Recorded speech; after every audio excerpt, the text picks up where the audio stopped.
What's going on, YouTube? I'm back home.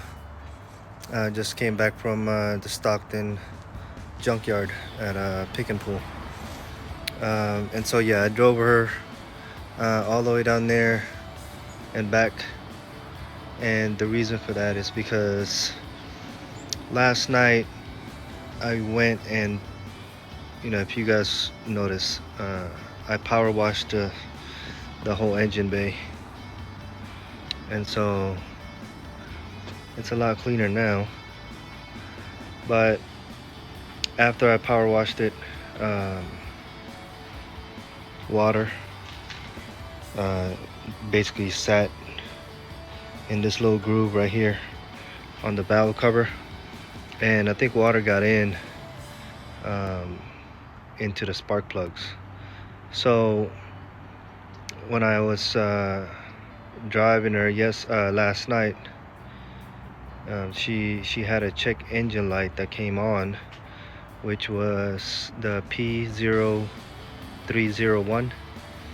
So misfire on cylinder 1.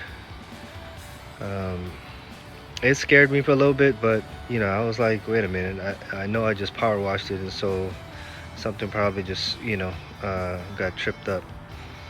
Now, but when I drove her the day before that, I drove her to Antioch and back, and she didn't have any problems. So I knew it was something in the power wash that I did. So after I washed it, got back with the check engine light, and then I scanned it, resetted it, and I just left my hood open overnight.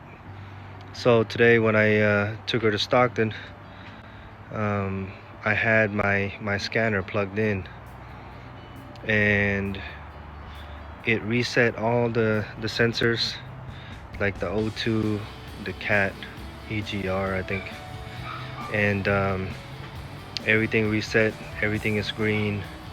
Got back, no check engine light, so it never came back. And all I did was I just changed and replaced all 4 spark plugs. So these are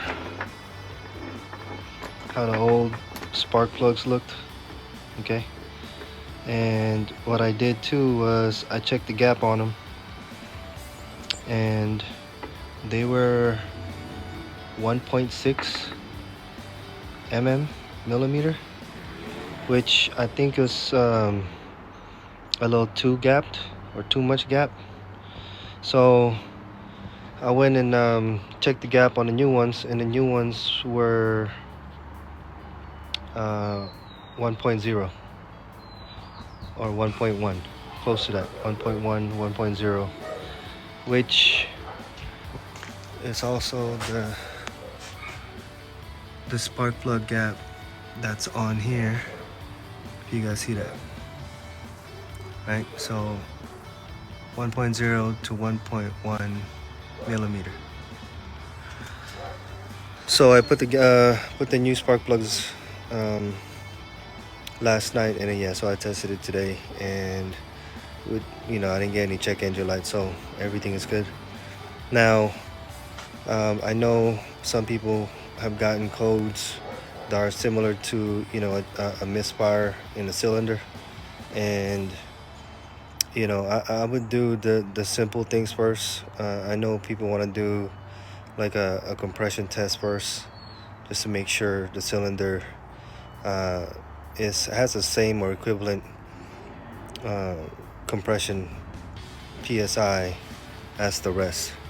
If it's not, then there's a bigger problem, so there's no point of moving on. But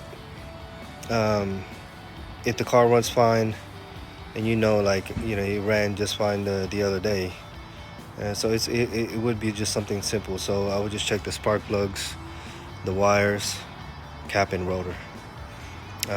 That's what I would start with first.